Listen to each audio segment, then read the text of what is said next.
Hello, everyone, and welcome to Investing Across Borders. I'm your host, Lauren Cohen, international legal and real estate expert. We teach you here at Investing Across Borders how to invest, live, work, and play globally. And I'm here today with my guest, Marcin Drozdz. Drozdz, is that right, Marcin? You got it. Hi, All Lauren. right, good. I mean, I was very worried I would mess up that name. It's a Polish name, and just like with Hebrew names, the consonants are together and sometimes hard to pronounce them. But Marcin is currently in Kelowna, BC. He has homes in Kelowna, Calgary, and Toronto. So he is truly a nomad in a way and has multiple homes that he likes to visit. And he has that flexibility because he's a real estate investor. Now, I met Marcin the other day on Monday, shockingly. It's surprising that we haven't run across each other before, but I was just very enamored of his personality, of his demeanor, of his knowledge, of his generous spirit, and of the way that he presented all of the elements of what he was doing based on the questions we were asked in the webinar that we were on together. So Marcin, I would love it if you would introduce yourself and tell us a little bit about your background. Sure. Well, thanks for having me. Really appreciate obviously the opportunity. Meeting you on the other podcast with Elizabeth and Glenn. Sutherland was a breath of fresh air. It was just kind of fun to kind of chop it up and talk on the US side. Yeah, I mean, as far as a little bit about myself, I started out in private equity when I was 21 years old. I grew up in Oakville, Ontario, and I got recruited into PE when I was 21. So at the time I was buying houses, Oakville, looking in London, Welland, Thorold, that whole kind of lower basin area there in Ontario. And yeah, made the move into private equity. So immediately got kind of thrust from single family homes into large scale multifamily, commercial, land assemblies, just things that blew my mind at the time. If you're 21, 22 years old, you're like, this is so 21 cool, or right? 22. It's much easier to blow your mind than it is now, right? Yeah. So I was just so excited. I'm like, this is awesome. Like, I read the whole Rich Dad Poor Dad book, and it's how I got into buying the houses. And all of a sudden you're working on multifamily and things like this. So yeah, I did that for a few years. The PE firm was family owned, family run. So after a few years, I realized that there wasn't really much more room to grow there. Broke out on my own. And how old were you then? 25? 24. Yeah. 24, Wow. 25. And you broke out on your own so young. It really paved the path for you, right? It did, but it also created the gray hair. So I thought I knew a lot more than I did at that age. Right. And it took Of course, we all do. Yeah. We have a little bit of arrogance because we think we know a lot more than we do. I remember when I was a new lawyer and I would walk around like, all hotty-totty. And now I'm like, like this. I stand back. I'm like, okay, I know what I know and I don't know what I don't know. So yeah, I mean, in hindsight, it would probably help me to have stayed there for another year or two, perhaps. Get a little bit more actual, just take a minute, right? Early mid-20s, you think you know everything, like you just said, right? So, but regardless, I broke out on my own. I did have the foresight to know what size of deals I could do. So I went back to doing the smaller deals, 4-plexes, 8-plexes, that kind of all stuff. In Canada, all in Southwestern Ontario, kind of? No. At that time, it was in Manitoba, actually. In Manitoba, okay. Yeah, so we were buying duplexes and triplexes, 4-plexes for like 50, 60, 70 a door, like, really good quality stuff. Rents were $800 to $1,200 a side. It was utilities were set. Those were the good old days. Like that stuff doesn't exist unless you go to like small town Canada now. At least not in Canada, it doesn't exist. Yeah, exactly. So fair enough. So yeah, I did that for a while. Then around that time, we partnered with some commercial guys. We started doing commercial on the back end of the US crash. So 2010, 2011, we put together an LP partnership. We went down to the US, we went to AZ, we started buying strip malls, and they were about a third to half empty. And for those viewers that understand this, we were buying essentially half empty buildings at the price of the cash flow of that half occupied, which is just insane. So, we were paying, I think it was 7-8 caps at the time when our dollar was par or above par. Right. Oh, wow. And we were only paying for the remaining NOI on the building. So that half empty building was just all gravy. So that's incredible. And Yeah. then you also had the upside of the currency because that par did not last very long. Yeah. So when the currency turned on us, I think we ended up selling when it was in the 80s or whatever it was, 80 cents or somewhere in that range. And that, we looked really smart.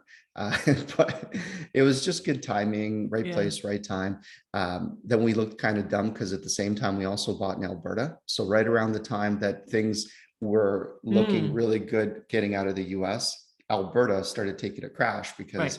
oil dumped, Oil, right. NDP got elected, and Mhm. regardless of political leanings in Alberta, that was seen as a drawback from a business standpoint. So, we did really well there. We had some tough times in Alberta, and fast forward to today, in the last couple of years, I've really doubled down on multifamily in the US.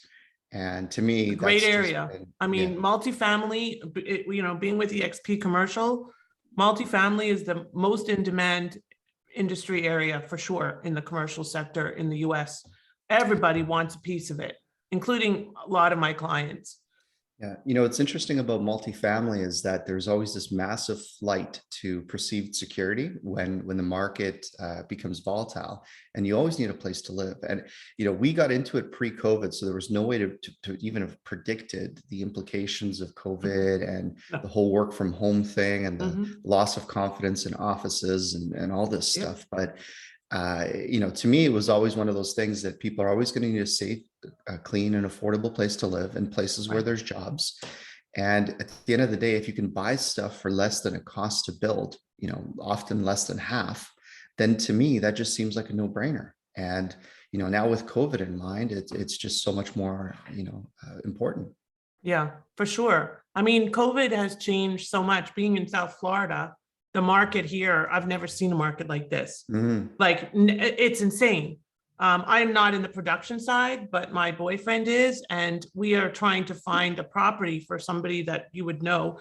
And we've looked at so many properties, and because he has a Canadian approval, there's some limitations, pre-approval for the mortgage, there's a little bit of limitations, and it doesn't have the same power to negotiate, although now he does because his house just went under contract in Canada. But the point is that I've never, I grew up in Toronto, so I've seen a crazy market. My mom was in real estate before I ever was. So I've seen the craziness of the market and the multiple offers. But and my mom's when my mom's boyfriend sold his home, he went way over asking. It was almost, I think, 100,000 over asking. I've never seen that here in Florida until now. I mean, nobody has, really. This is unprecedented. And the reason is, or one of the reasons, besides just being a hot market, there's so many people moving to Florida, especially from the Northeast, because they're like, if I'm going to be working from home, why do I need to deal with the winter? I may as well be warm. Let me get a bit bigger home. You can buy a lot more, even with this crazy market, for your buck, and you get space and you get a pool and you have summer all year round. So I mean, I've always been working with a lot of Canadians coming to Florida, but now it's more than ever because everybody wants to come to Florida, including Americans, Oh, yeah. So the market, and it's not just South Florida. We're going up to Orlando on Monday to look at some of the new projects for some of my clients. It's crazy there too. It's crazy everywhere. I mean, where Glenn invests heavily is Jacksonville. It's also crazy there. He just happens to have opportunities before they come to market, which is great. But what I like about what you're doing, which is unique with most of the Canadians that I've worked with, is your focus on commercial. So most Canadians that I work with that are real estate investors down here are investing in maybe small multifamily, but a lot of single family and flips and doing the BRRRR method and so on. So I like that because it sets you apart from most of your so-called competitors or your brethren or your fellow real estate investors in Canada. And that probably came from you being in that space when you were 21 and learning that model. So you got very fortunate because you went in a different direction than a lot of your contemporaries, correct? Yeah. And to your point, I mean, I'm happy to see anybody from Canada make it in the US, whether it's residential, commercial, multifamily. I think there's so much opportunity down there. So much.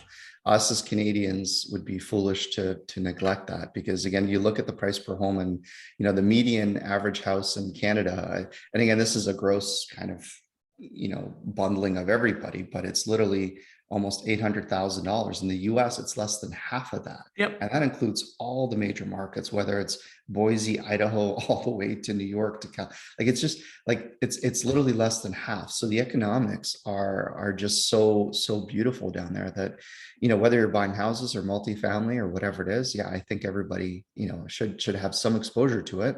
But, like we talked about on the other podcast, I think it's important that if you're going to do it, that it's not a flavor of the month. You don't just do it. You don't just do it because it's the thing to do right now. This isn't like buying Bitcoin. It's not 5 minutes. You don't just go online. You don't just buy it. And like it's a business, right? So and you need a strategy. Yeah. You definitely need to have a strategy. And I mean, on the multifamily side, I think to myself, like, the last building we bought 100 and close to 180 units, and we paid less than $4 million for it. Wow. And this was in Memphis, Tennessee. I mean, for $4 million. Memphis is a very good market. I have friends that have houses for $4 million. Yeah, I mean, sure. Okay, fine. You want to compare apples to apples, $4 million in Canada, you might get what? 20 units, 22 units. Right. Yeah, granted, we got to do some work on the 170, 180 units, but I mean, it's 180 units. Right. For sure. It's a completely different, you can't even compare the markets in so many ways. And, one of the, I think, common challenges that I hear, or misconceptions really, is, well, I don't want to, the money is expensive and I don't want to deal with the exchange rate. And, it's like, you have to bargain on the exchange rate. It will sometimes work in your favor and sometimes against. I'll tell you what, I don't think I've shared this story on my podcast. When I bought my first house here in Florida, I sold my beautiful little stacked townhouse in downtown Toronto, and I converted the money. Guess what I paid for my money? You'll never guess. I don't even when want to try. I'm ashamed to say this.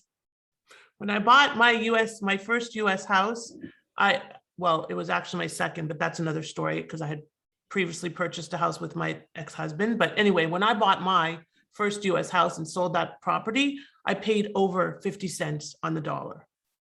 It was at its all-time high.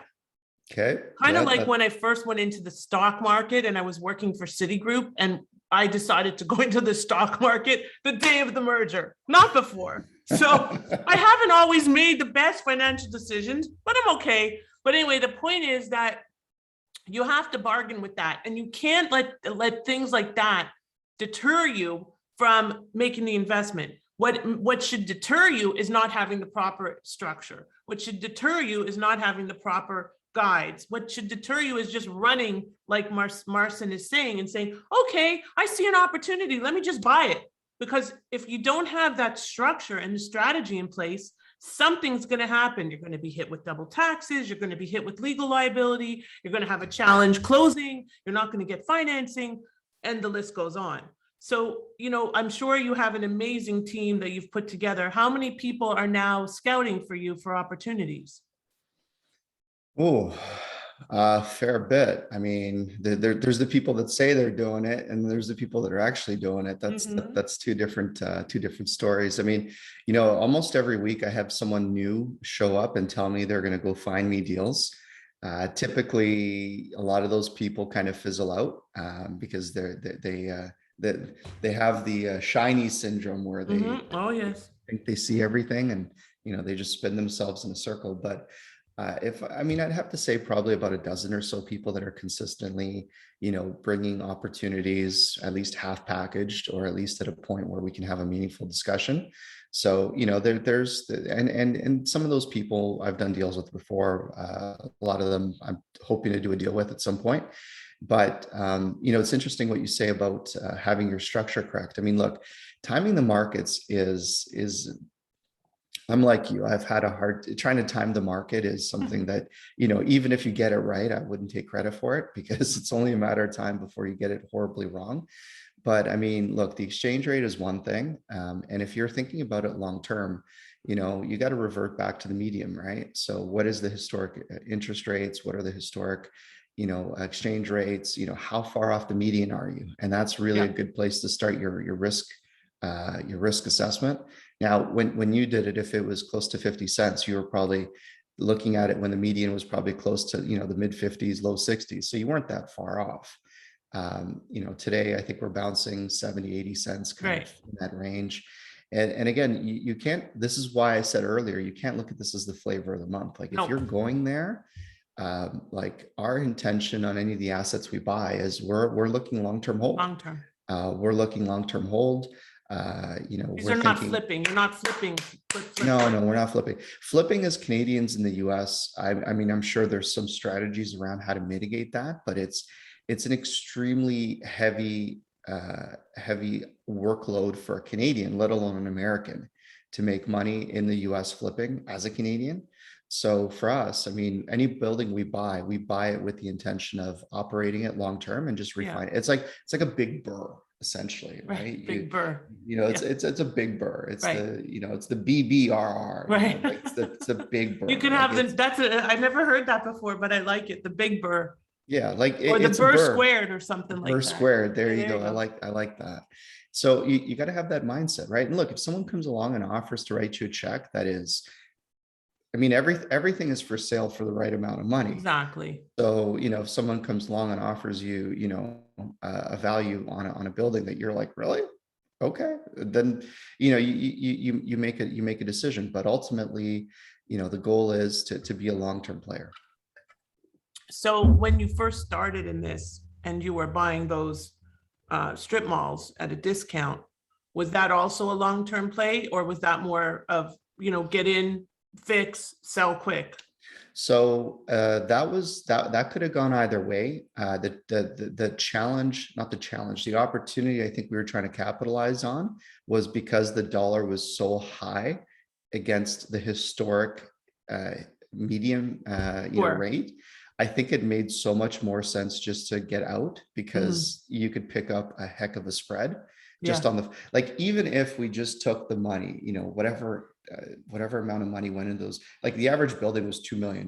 So, you know, even if you just send $2 million to work and you pick up a spread 30% on the Forex, I That's mean, pretty good. Got $600,000 coming in the door. that's real money, right? Right. So you have that on top of the fact that someone's offering to buy it out, you know, at a new valuation. I mean, you know, it's hard not to overlook that. Plus, I guess one of the benefits of, and one of the challenges is that when you're dealing with a syndication model, typically you have a 5 to 10 year time frame on that, right? So when you look at you know, the IRRs, we use IRRs all the time. It's not a function of how much money you make. It's Can a you function define of, that for the audience? sure, internal rate of return. So an internal rate of return is, it's one of the factors. It's not the only factor to assess a good deal, but IRR takes the time element into the return. So, you know, if I tell you you're going to make $10 or you're going to make $20, which is more? And the answer is, I don't know yet, because how long is it going to take me to take $10 or $20? Because if I can make $10 in a day, right, or I make $20 in a month, my IRR on the $10 in a day is so much higher. Right. So it's funny that you say that, because I have I'm going through this right now. It's not a real estate play, but I have a client looking at a business, the two businesses, and one of them is a much higher valuation than the other. So the numbers are higher, but also the inputs are higher.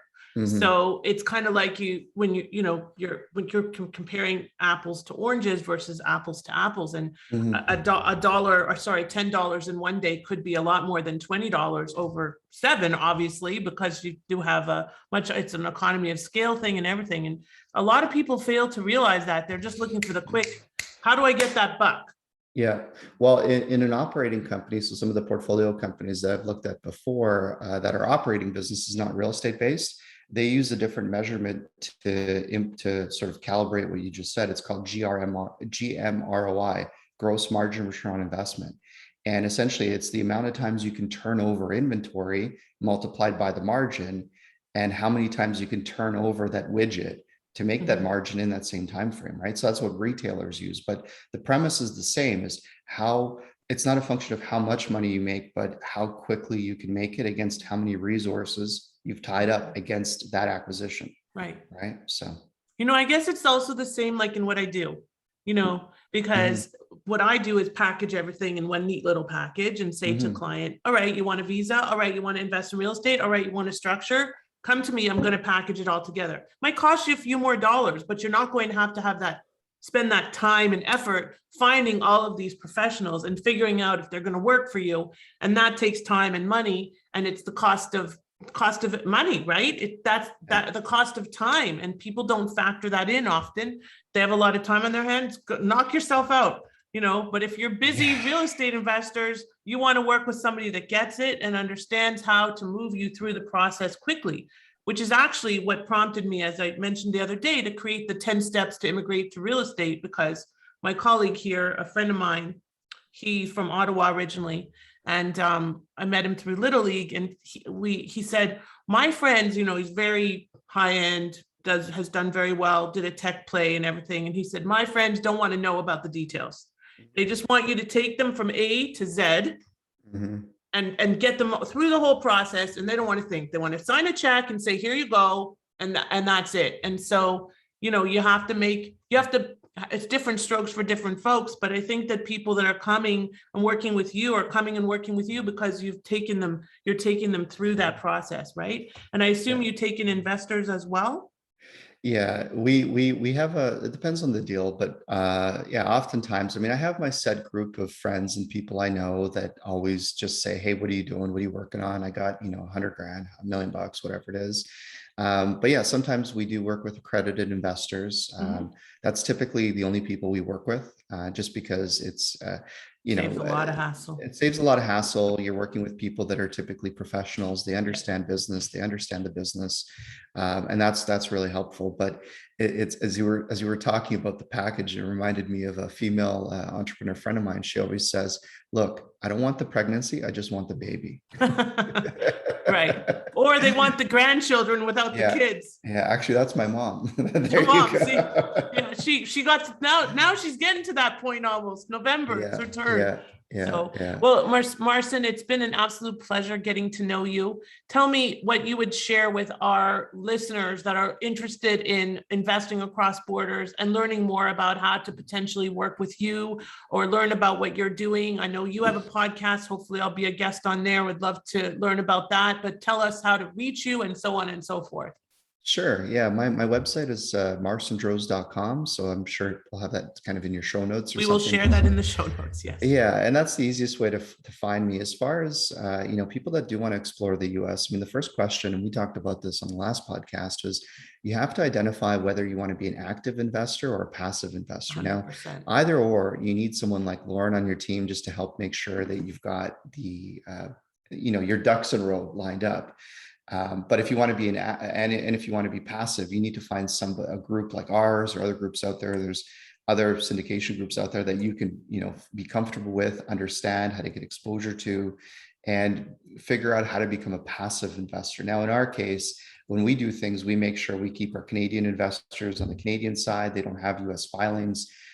There are opportunities where you have to do cross-border with other firms, but regardless, having somebody like Lauren look over stuff for you, you can actually figure out which side of the fence you fit on, which is really important.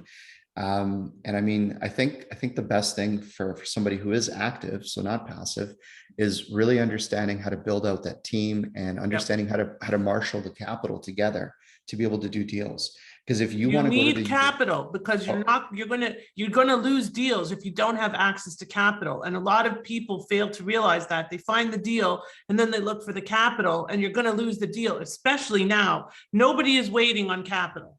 No, I had a friend / broker call me yesterday, 300 plus unit building. I forget what it was per door, but it was something really attractive. And he said to me, he goes, can you guys close? I said, when do we want to close? He said, 30, 45 days. I go, if the deal checks out, sure, no problem.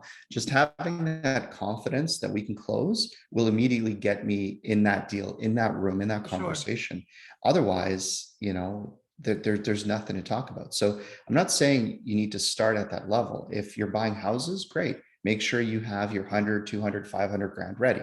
Whether it's you, your partners, however it is, you got to have, and like Lauren said, that structure, that even the US bank accounts, like just even the simplicity of understanding tax IDs, everything. Yeah, like Canadians think that, and I used to think this when I went down there in 08, 09, is that, oh yeah, we're basically no problem. the same.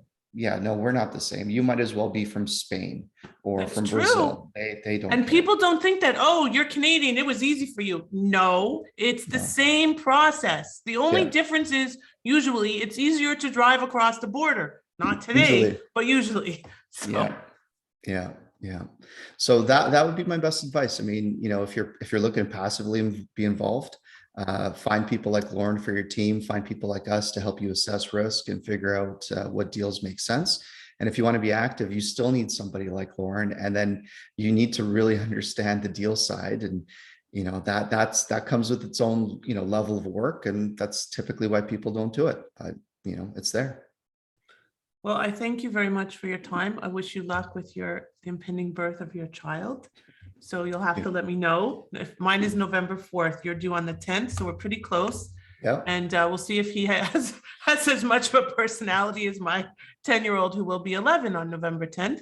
And I want to thank you again. And I look forward to continuing building our relationship and working with you. I'm Lauren Cohen. Please subscribe to our podcast, Investing Across Borders. We are on all of the major podcast distribution channels, Apple, Google, Spotify. And I am here to support you in any way when it comes to investing across borders. And we are about to announce that we have a sponsor. And actually, this is somebody that you should meet, Marcin. It's called Lendai. And Lendai is a company that provides financing only at this moment to Israelis and Canadians investing in US real estate, not commercial, up to 4-unit buildings. So single family to 4-unit. But it's a brilliant model because it gives Canadians that otherwise don't have access to financing a way to get financing quickly, get answers quickly and easily. And I'm super excited. We're just about to announce that and put a press release out. We're just inking all of that right now. And I've been working with them for a while and my clients are thrilled. So it's a pleasure to be here. Again, Lauren Cohen, Investing Across Borders. Please reach out anytime you need, and also reach out to Marcin as well. Thank you so much. Thanks, Lauren.